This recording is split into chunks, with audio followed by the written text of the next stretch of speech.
So, thank you everyone for tuning in to yet another episode in which I talk about issues related to public transit. And given the news of the last week, I'm going to reiterate related to public transit.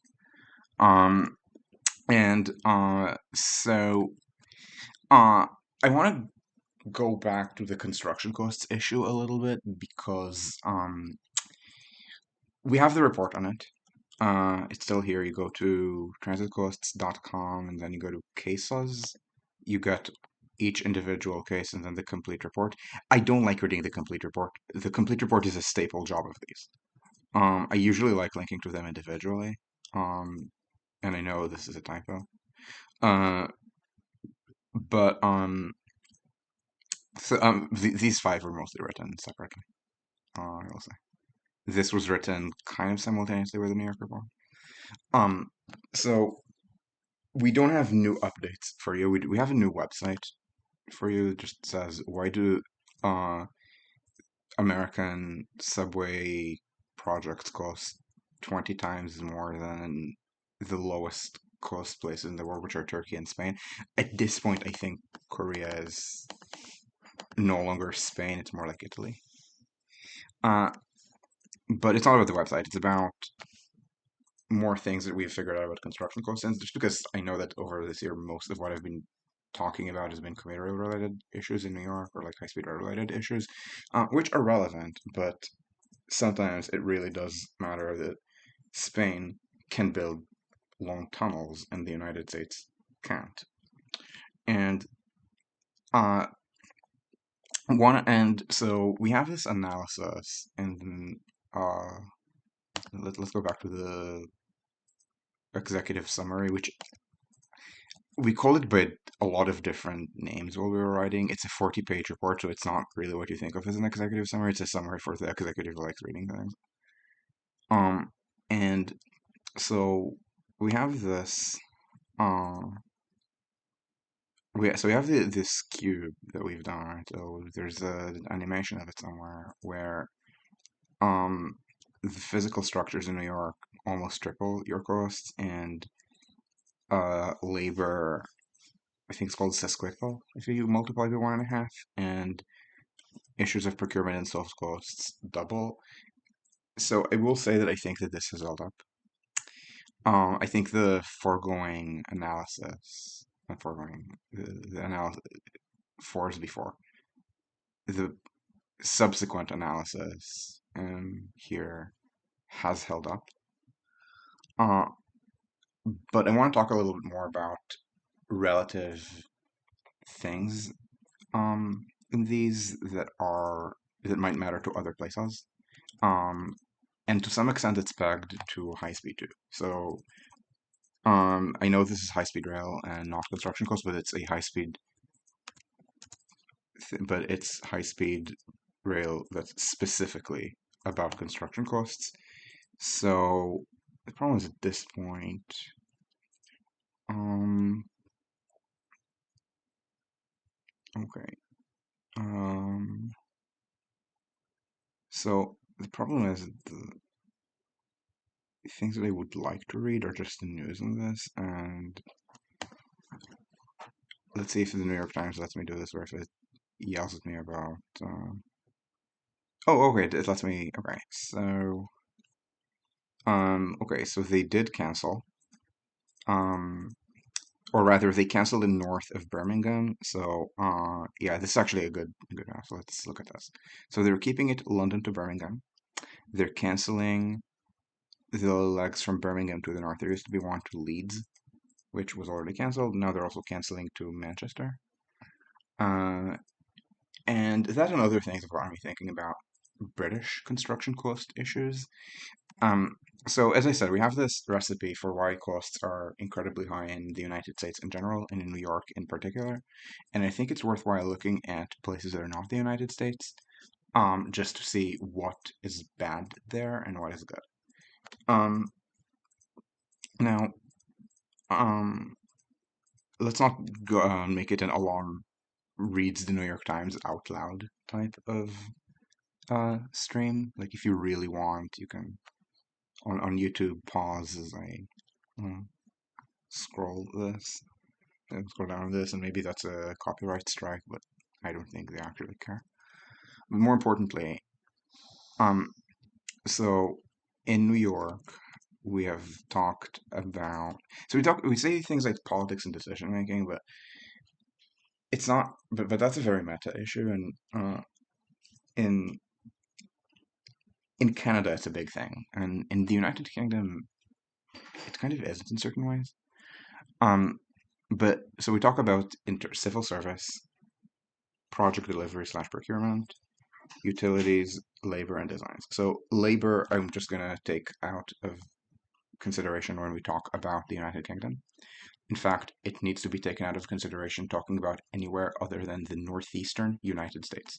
The problems that we heard about uh, with overstaffing, for example, overstaffing in New York, in Boston, uh, contractors that get work outside that part of the United States keep saying northeastern. It's northeastern specific. Uh, I don't think Eric has heard any such problem of any such problems in Seattle. I don't think we've heard of. No, I don't think we've heard of. We have not heard of any such problems in California.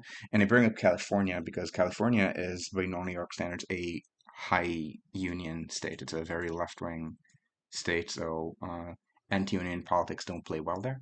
In fact, YIMBYism in California has scored wins by allying with the construction union, saying, "Oh, if we make it easier to build, then um, construction unions in the trades, it's generally where American unions are the strongest because the United States does not have the United States does not have high union density. It does not have sectoral collective bargaining. So some places have collective bargaining and most places don't. And among the places that do, it's the trades mostly. And this is, again, mostly older parts of the country, let's call them. So the Northeast, Chicago, California.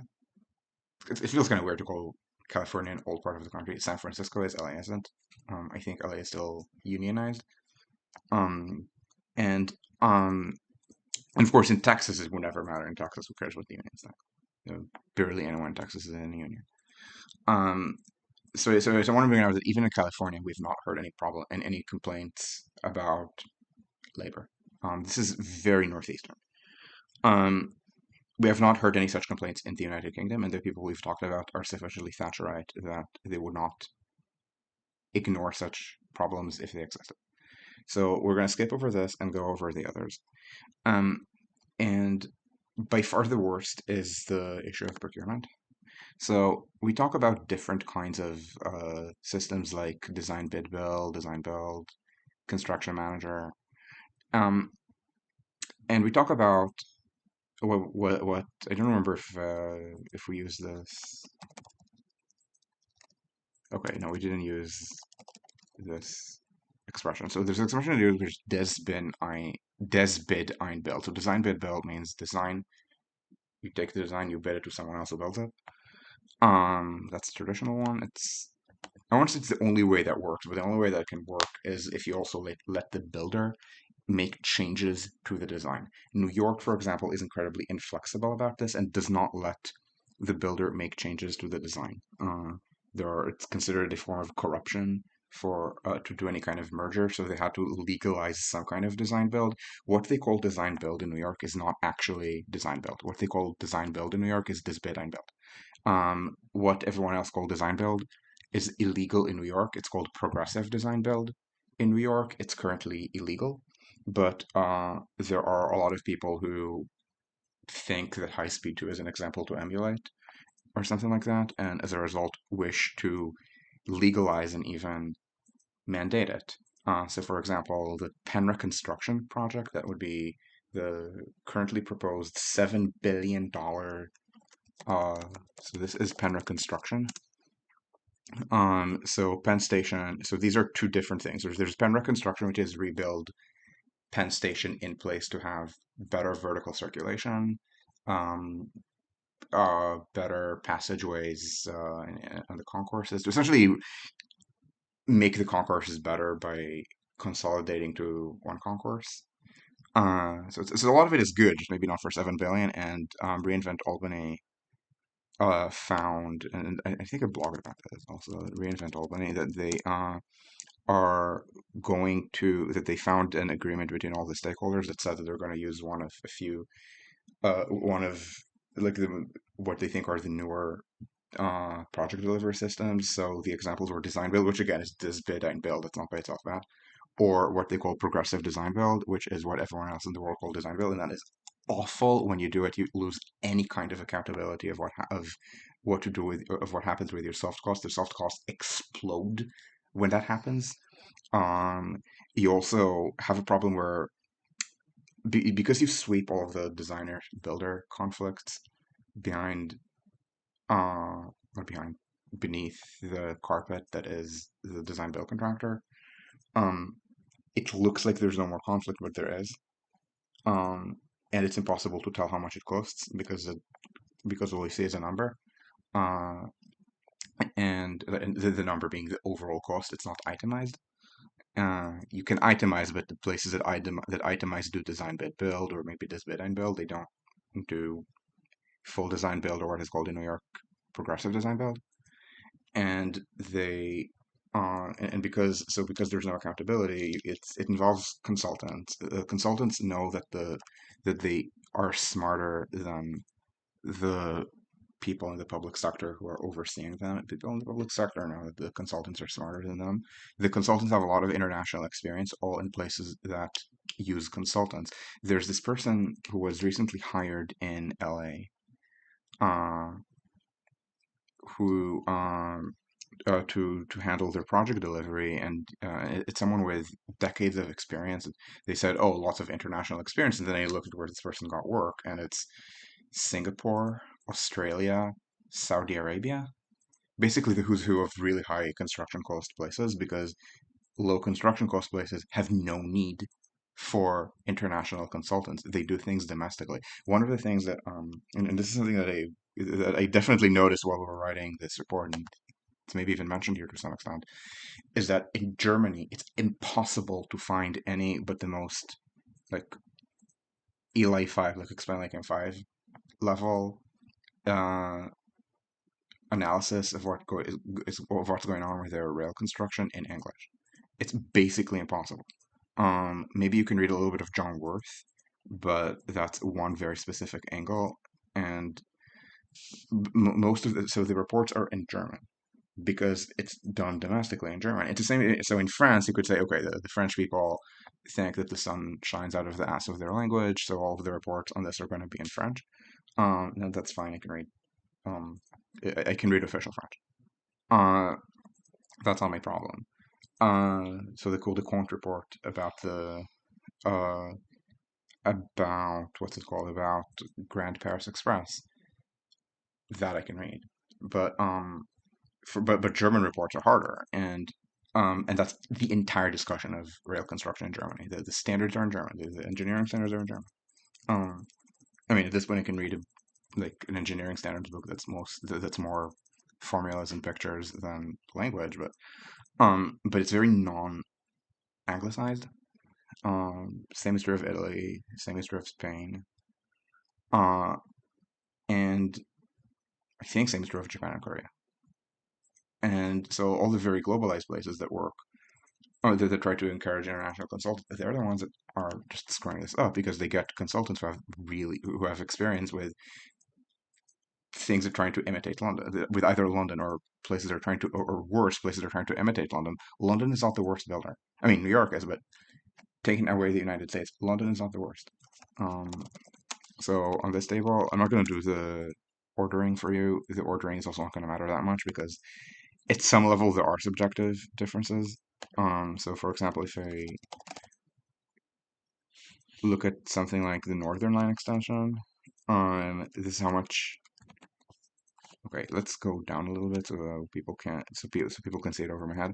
This is the Battersea extension. Uh, Cost per kilometer is 600, which is certifiable. It's probably comparably complex to Shinbundang. Um, but there are worse things out there. Singapore has about these construction costs in places that are a lot less complex than Battersea.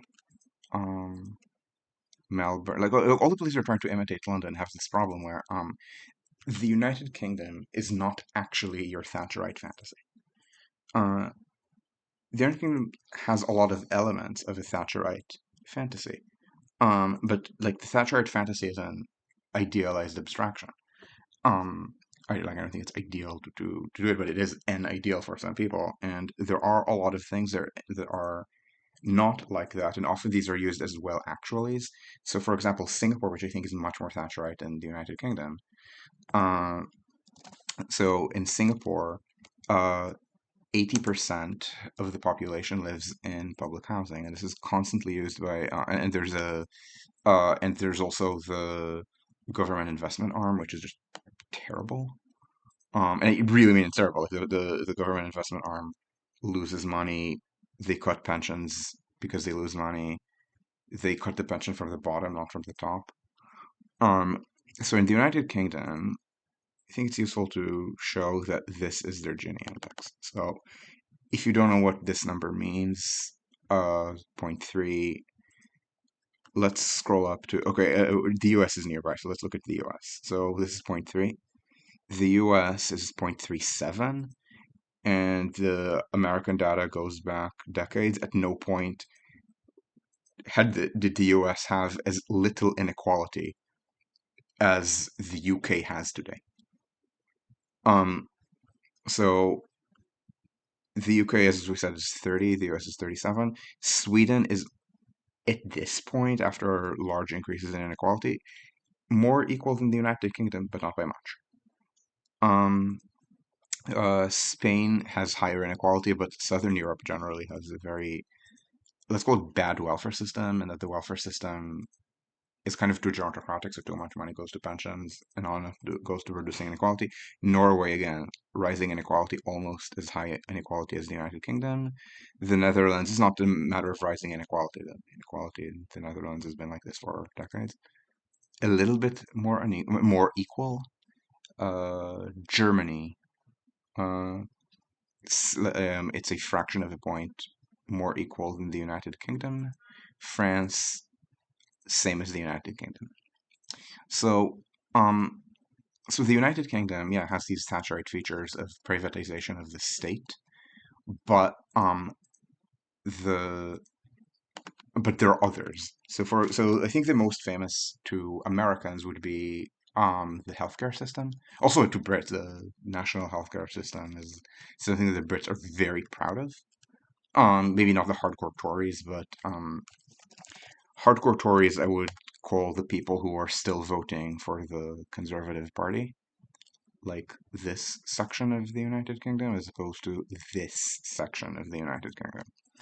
Um, so um, the people who think that Rishi Sunak is doing a good job and that Liz Truss was unfairly maligned or something, and but there's also a lot of in-house capacity in the United Kingdom for a lot of things. The United Kingdom did build a civil service similar in many, not all, but many ways to the continental European examples that I think are better. And yeah, a lot of it has been either privatized or turned into a bunch of generalist elite overlords. Uh, but for example, TFL does a lot of things in-house and their operating costs are fine. Um, they just can't do very big things. And people who imitate the success of the United Kingdom in many ways uh, imitate the bad and not the good. Because the good is not something that involves international consultants, so they only see what the international consultants see, which is the bad.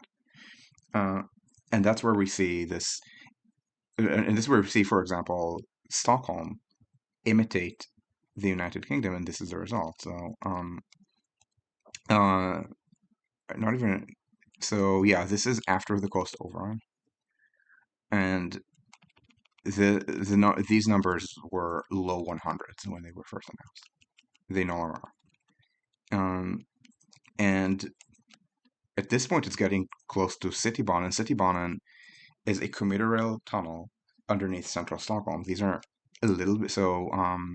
Naka and Söderort, which I which I need to not pronounce like it's Danish. Naka and Söderort are so this is partly central Stockholm and a little underwater, and then it goes into the suburbs. This is suburbs. This is mostly suburbs. Like starts inner and then goes to this is inner suburbs. So, um, this is central Stockholm, entirely central Stockholm, including deep mine stations beneath Stockholm Central on level -3, and also one underneath Udenplan. So even though it's fewer stations per kilometer, 2 stations in 6, less denser stations, these are big stations. It's not 200, it's 200 and it's either it's 240, but with bigger stations in more difficult locations, and the costs are converging to this level because essentially they're imitating the bad, not the good in the United Kingdom because the bad is what's more globally visible. Um, and and I emphasize the role of consultants in this because the United Kingdom has worse project delivery uh and its love of PPPs. Yeah, just no. Okay, so people are asking questions. What's my opinions of the rail engineers and the UK's understanding of the mistakes in design? Yeah, so as I said, there's also a problem in New York with overbuilding. The consultants for some reason love to overbuild. They do this in I think Singapore. They do it in Canada. I think I posted this on Fedi a while back, where where I think I got it from Reese Martin, sent me uh who sent me a blueprint of Vancouver. You know, what happens if I go on Fedi and see if anyone is flaming me? Oh wow, not being flamed. Um, from along Vancouver.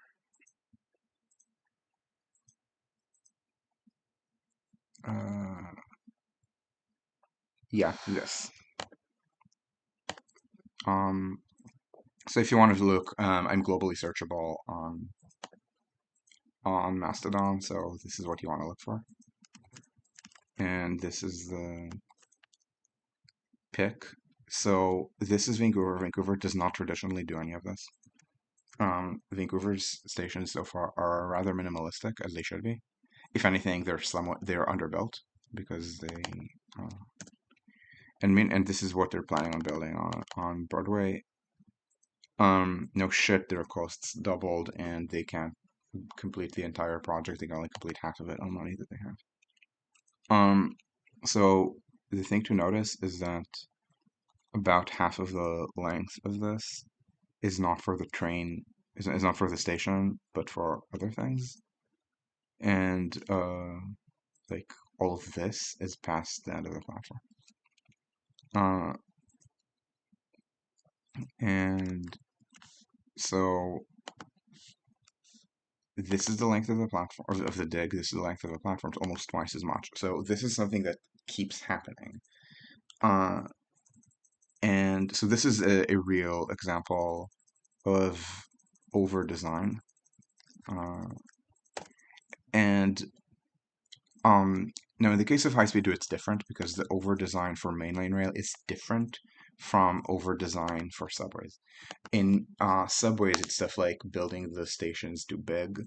It's stuff like trying to make each station different architecturally in ways that are not just artistic. So they're the same basic design, but you have different art, different paintings.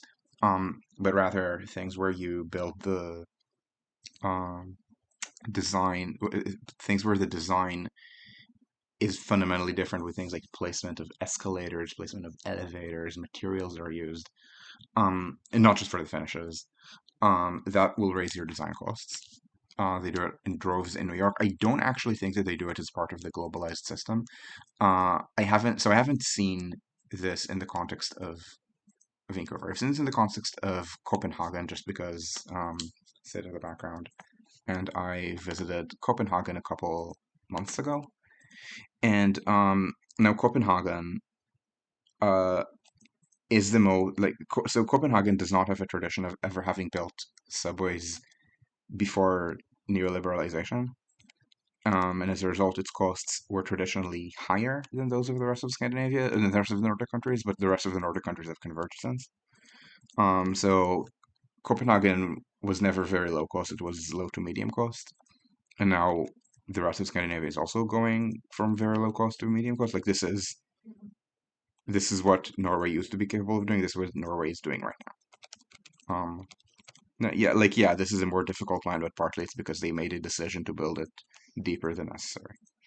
Um, Due to difficulties with risk sharing between the designer and the builder. Or often the reason people believe design build is better is because they suck at doing design build correctly, which is that the risk always needs to be on the private sector. Sorry, or the risk always needs to be in the public sector. If you try to privatize risk in order to defend from cost overruns, you essentially guarantee that the cost overruns and worse will be bundled into the original project, and you will still not fully defend from cost overruns. Um, because as soon as you say yes and shovels are in the ground, it will not be possible to walk away from a project on, let's say, 20% overrun. Uh, so with over design in mainline rail, and that's relevant to high speed too, it's stuff like how clever you are in using electronics or organization to avoid building concrete. So that would be things like how fast you can turn your trains. If you're doing intercity trains, normally you turn them in, I don't know, half an hour, 40 minutes, but you can always go lower. In Tokyo, at Tokyo Station on JR East, they go down to 12 because they did not have enough tracks. They have 4 tracks. That's all. They're not getting more. There were plans for so Tokyo Station. I'm gonna see if I can see it on Open Railway Map, but I'm gonna meanwhile verbally tell you what's gonna be there just in case this is gonna load too slowly, which is unlikely. I mean, I have the slow internet at the hotel, which means it, I think, still faster than what I have at home in Germany. Uh, and so yeah, so this is going to be red because high-speed lines are in red. And we need to zoom in enough. Okay, so this is a lot of things, but it's not Tokyo Station. This is Akiba. So 2 tracks.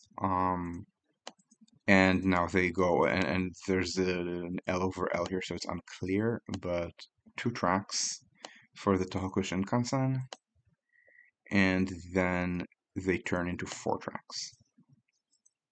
Um, these and these, 20 through 23. The trains from the south have 6 tracks. It's a 2 track line that becomes 6 tracks, which are 14 through 19. And if you're wondering about the numbers, these used to be 11 through. So like these tracks kind of overwrote region like long distance commuter tracks. Uh, they built the L overall to kind of restart that. So there's no through service. There used to be plans for through service, but they never happened. And then when they broke up Japan National Railways into regional JRs, so these lines were controlled by different companies. South of Tokyo is JR Central, north of Tokyo is JR East. So they kept the lack of through service. This leads to notable decreases in through ridership. So ridership on let's say Nagoya to north of Tokyo or Osaka to north of Tokyo places is notably much lower relative to city populations in Tokyo to these places or intermediate markets, say north of Tokyo to north of Tokyo or south of Tokyo to south of Tokyo. Something like I don't know, Nagoya to Hiroshima or something like that. And so or Osaka to or let's say I don't know, Osaka to Fukuoka. And so because they don't have a lot of tracks and they have to turn, they learn how to turn them incredibly quickly in 12 minutes. And this is something that most of Europe just doesn't need to do because 4 tracks here, feeding 2 tracks. Now let's, instead of looking at Tokyo, let's look at the European city that has the most learning, that is the most capable of learning from Tokyo, that has learned from Tokyo the most, that has a similar civil service culture in which the civil service is basically considered to be a form of God. Uh, and if you think that the civil service is wrong, then by definition you're wrong. Um, and so okay, it doesn't have the red color of this. So this is also 2 tracks for high speed, and I think 2 more tracks for regional. And I'm not going to be able to track which ones are high speed, but we can literally count how many terminating tracks there are here. And again, this feeds 4 tracks, 2 high speed, 2 not high speed. At the end of the day, count all these tracks, or don't. And then ask yourself if Gare de Lyon needs to care about how fast their trains turn. Um, so because of that, and the same as that the other Parisian train stations. So London is similar in size to Paris, so it would learn from Paris. Um, British people are kind of solipsistic about a lot of things, but they are aware that France is their peer. They would learn, but there's nothing to learn here because they turn very uh, slowly because they don't need to. And then London does not have this many tracks and has more regional traffic, so they do need to turn faster. And this is where they thought that they could just add a lot more tracks to Euston. And if this were Spain, they would add more tracks and it'd be fine. But London is not Madrid. The United Kingdom is not Spain. It can't afford to build these many extras. They need to be better about the design. This is a question about the designers. It's specifically that the people that they learn from are specifically bad at they think they need to learn from them because they don't need to be. Um, okay, so people are asking more questions. So let's see. Um, okay, so I talked about how PPPs don't lead to construction overruns. They end up in extreme operating costs. Yeah, that's specifically if you do this one specific model of PPP in which the concessionaire also gets to operate. I think it's called design, build, operate, maintain sometimes, or sometimes it's PPP. The point is, whenever you have a model where the concessionaire gets to also uh, operate the trains rather than just run them, the concessionaire will demand a prior payment where the subsidies for operations are bundled into the construction cost. So to some extent, it's going to be a fake increase in cost. This is something that I've had a lot of arguments with Ben Ross from Maryland about this, who points out to me that the high costs of the Purple Line in Maryland, to a small extent, and I emphasize to a small extent, are fake because they include operating subsidies. But in Italy, Marco went ahead and actually found the agreement where how much is being paid. I think it's a payment per rider, uh, and it turns out that, and if you compare this with the operating cost, it turns out that it's essentially borrowing money to cover future operating subsidies, except the interest rate is 8%. This was Italy, I think maybe 10 or 12 years ago. So it was still the aftermath of the financial crisis, but Italy did not ever need to borrow money at 8%. It was just people trying to keep debt off books. So this is the problem with PPPs and operating costs. Um, the other problem with PPP is when you privatize risk, again, you can't fully privatize risk. We saw this with the Purple Line in Maryland. What happened was they tried to fully privatize risk, but at the end of the day, it's a public benefit project, which means that when the concessionaire said the costs are a lot higher than we expected, if you don't pay us extra, we walk away, the state could not walk away. It would be too embarrassing to the politicians. And as a result, they paid them extra. You can't fully privatize risk. Again, you can reduce the extent of cost overruns, but at the cost of making the absolute cost much higher. Um, so I'm not going to talk about REM, and the reason I'm not going to talk about REM is that a lot of Canadians who are similarly informed to me about construction cost issues and are much more informed than I am about Canada have opinions on this, and eventually I'm going to go in and have explosive opinions that might be the exact average of what all the commentators who I trust say, or they might be completely different. I genuinely do not know. Um, so I'm gonna talk. So yeah, so Eglin, so Toronto is exactly, yeah. So Toronto, I can tell you very confidently, is doing it wrong. I can even trace how Toronto is doing it wrong. And I talk about this Thatcherization. The Canadian Tories think they're the British Tories. It's kind of funny. And this is even with like the same very glaring example of non-Thatcherite governance in the same country, which is healthcare. Um, Healthcare in both the UK and Canada is a lot more socialist than in, for example, Germany or France or the Nordic countries. Um, I also think that it's not as good, but separately, it's much more social. Um, and uh, and the upshot is that the Tories in Canada have this kind of combo of learning the combo. I want to say learning a combo of the worst features of the British Tories and the American Republicans, but it's not actually true. So they politicize the state like American Republicans. Um, but their agenda is British Tory in a lot of ways. For example, they're rather yimpy. The American Republicans, as soon as YIMBY became a movement, the various partisan organs in the American Republican Party spontaneously became NIMBY, and very localist. Uh, the You can occasionally find some economists who say, "Oh yeah, taxes builds a lot," but they're not the people who are being listened to, and it's actually very remarkable. Um, Canada's very different. Canada's think of it as Republicans with British Tory ends. And one of those is that they politicize the state extensively. Um, and this is related also to the PPPs and to the design build, because the bigger the contracts are, the higher the level at which they're handled. This is one of the reasons why in the United States, not everywhere, New York can't build anything, but for example, Boston, New Jersey Transit, SEPTA are all in the Northeast, so same labor issues, same problems with the dismantling of the civil service, all these places, can still build small things. For example, platforms, station platforms, at a rather reasonable cost. And I'm going to see if I can find the appendix. I believe it is this appendix.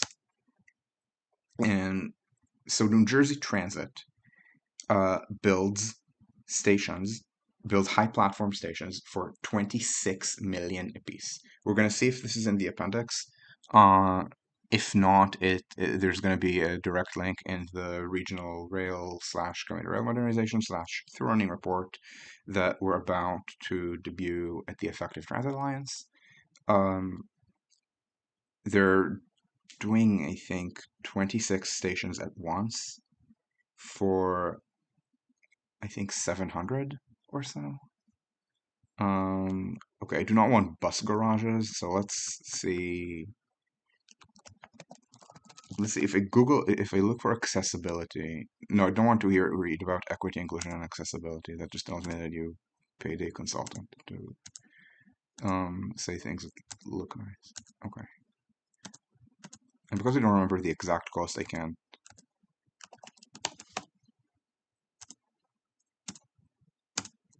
Okay, not seven. This is gonna be. Why the hell is it 700 million to build a third track on the New Jersey on the Erie main line separately? They don't need to build it anyway. But with it, why is it costing so much?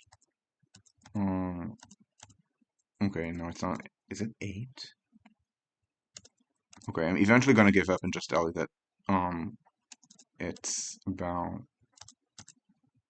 uh 26 per station to raise the platforms on New Jersey Transit. Okay, it's not this. Oh, maybe it's 690 actually. Yeah, 680. Yeah, yes. So this is uh I believe it's 683 for 26 stations. Uh, I don't think they say, oh, 30 stations, not 26. Yeah, because right, because 26 are, it's excluding a few that are on different lines. Yeah, it's 30 stations for 683 million. So it's actually less than uh 26, it's 23. And this is something that New Jersey Transit is capable of doing. So they include a lot of extras like improved walkways, but fundamental is doing this. Essentially, it's like building an entirely new station. It's the same cost as building a station as to do this in Boston and Philly.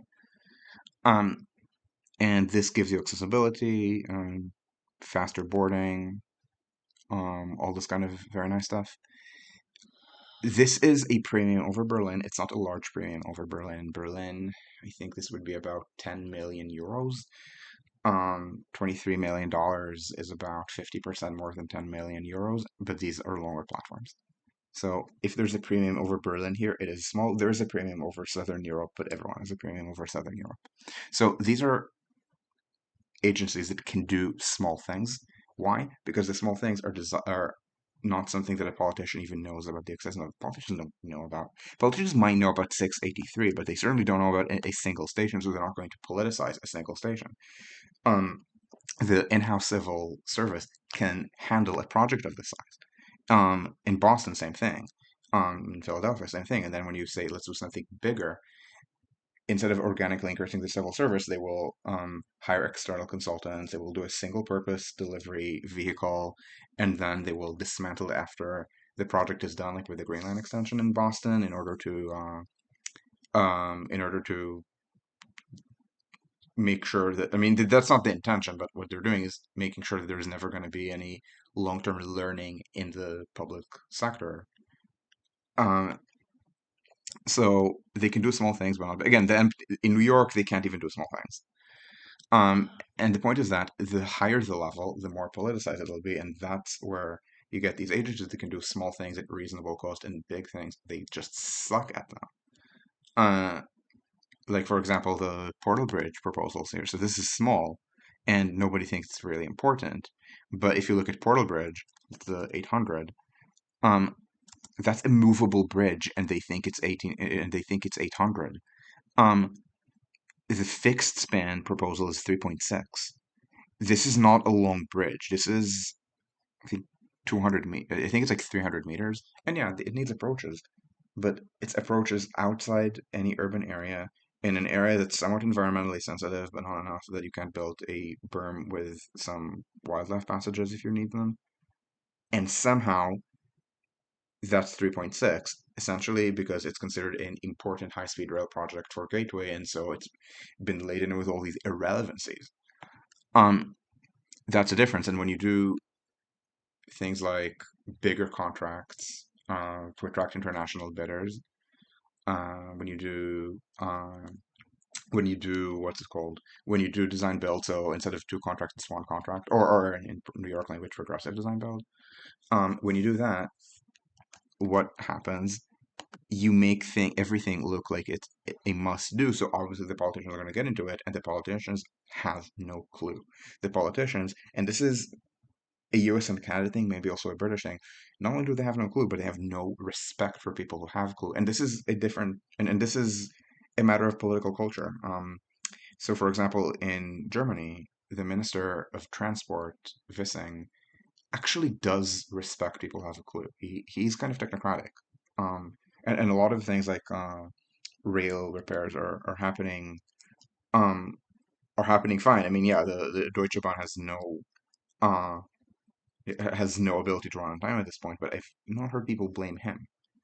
Um, or at least not insiders, not people in the know. And this is very different from American and Canadian political commissars who have about the same respect for the experts that a political commissar in the Soviet Union had for someone saying, no, you can't actually grow lemons in Moscow through Lamarckian inheritance. It's that bad. Um, okay, so about Thatcherism, yeah, I'm aware that there are things that Thatcherism doesn't touch, like pensions. Uh, oh, it's six tracks. Okay, okay, but that's two of them are RERD, and the RERD does not get involved in the station tracks because the RERD is underground. So I mean, yeah, the government. Oh, yeah. RM Transit. No, not just Reese. Reese is one of them, but I'm thinking Reese. I respect Marco on this a lot.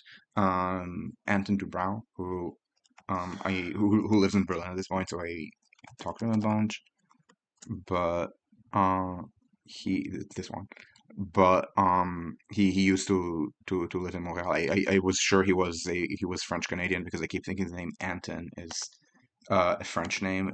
No matter how many times I have to remind myself that the French version is Antoine and Anton is German. Uh, and so him, Marco, Jonathan English, yeah, Reese, but there are a bunch. Um, oh, good questions. Any thoughts on Dublin? Thoughts on Dublin? Um, so Dublin hasn't actually built a subway, which means that I can't put it in this. Um, I can never tell what's on. I'm going to need to check what's going on with the Dublin Metro because I know they have perennial plans for this, and was first recommended in the 2005 Transport 21 plan. Thank you. I do love my shelf art. Proposed to begin construction in 25. Yeah, no, that's not going to go in our database until we're actually convinced that it's happening. Uh, yeah. The proposed construction cost, let's see. Operations cost 9.5 billion, the most extreme figure, pointing it at 33. How long is this line? Because we're not saying what the length here is, but the point is that it is very expensive. Um, and the problem is, and this is why one of the things I don't like about people saying, "Oh, and I do not want your cookies." Confirm my choices. Early estimates are 9.5. This is in euros. I don't know euros of what year.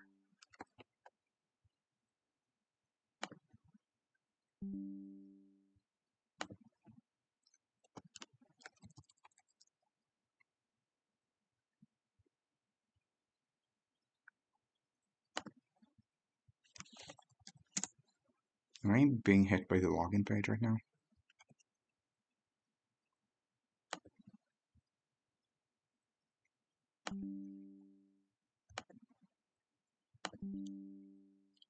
What is their problem with the login page?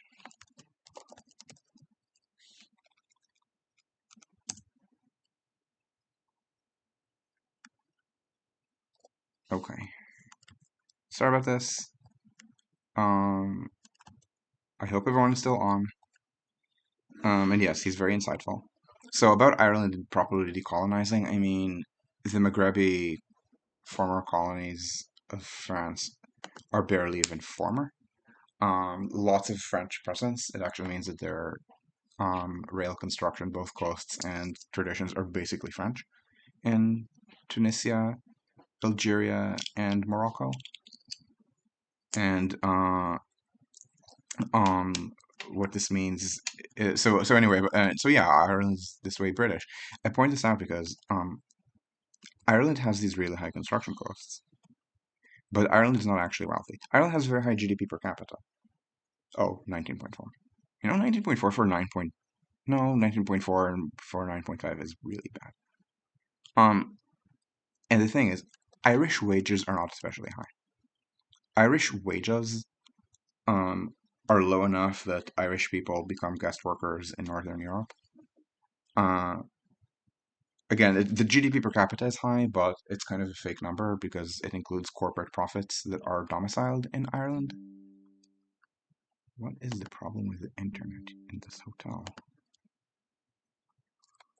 Um, and what this means, uh, is it just not working anymore? No, it is working, just maybe not at the speed I would like. Yeah, um, and so the upshot is that this is not a very wealthy country. People talk about things like, oh, it's because the professional services in London are worth so much, it raises the cost of everything else. Okay, but Dublin is not London. A few thousand tech workers. So that American tech firms can say that their global HQs are in Ireland and then not pay taxes on their profits.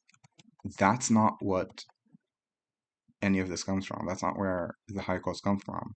It's just they build like they're Britain. Um, okay, I don't know if people are still watching. Okay, I'm seeing 14 people watch live. Um, I hope that what I said actually came through. 21 looks like a fake number. Uh, and I'm gonna take questions and then try to stop this in 10 minutes. So it's gonna be a 1 hour stream or less if it turns out that just the streaming isn't working and the last bits are just a recording. Again, I don't know what's wrong with the internet here.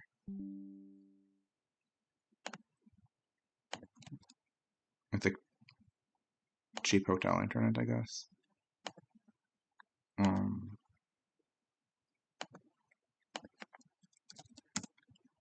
yeah, this works. So I don't know why I keep going in and out. Gonna give it 1 more minute, and then if it doesn't work, we'll just end, and it's gonna be a 50-something minute recording, and that's fine.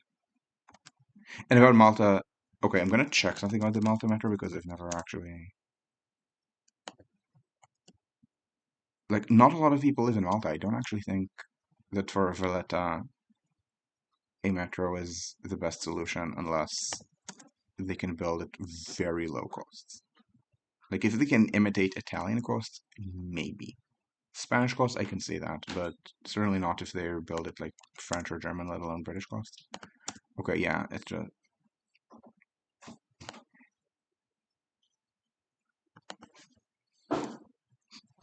yeah, 6.2 billion for 3 lines. That's okay, so it's 23, this is 35. Um, yeah, this just does not look good. I mean, costs look okay per kilometer. It's just that um it's just not like good for like how small this is. Anyway, the reconnection. Okay, I'm just gonna end this now just because the internet is not working very well. Oh, Malta does have a rapidly. Oh, okay, it has rapidly growing population, but I mean, growing from a low enough number that I don't necessarily think it's good. I'm not gonna say no, but not necessarily. And anyway, I'm really sorry about the internet here, so I'm just gonna end this now. I think I spoke my piece. It's mostly a matter at this point of poor project delivery and consultant bloat. Um, and that is the big problem in, let's say, the UK or places learned from the UK, not the US. So thank you, and I will see you again, hopefully with better internet. Probably in a week. I can't do this in 3 days. So, ciao, ciao.